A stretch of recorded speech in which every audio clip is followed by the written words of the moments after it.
soc la Maria Mercè Verge, de Tarragona. Tinc molta afinitat amb la cultura índia i pakistaní, soc ballarina i cantant, i avui he portat un plat que es diu okra. La okra és molt coneguda a les zones d'Àfrica i a les zones orientals, zones especialment de calor.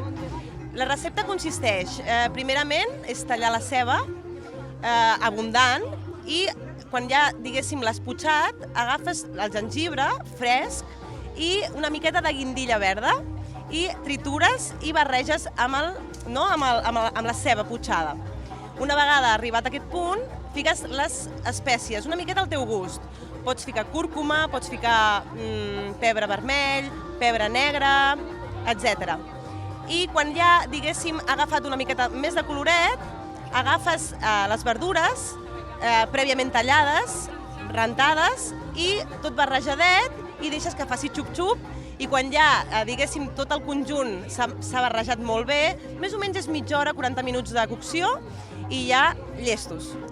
Doncs he portat aquest plat perquè quan arriba l'estiu és un plat que m'encanta, és molt associat al que m'agrada a mi, la cultura índia, a les espècies, al picant, i a part també m'agrada molt perquè és molt digestiu.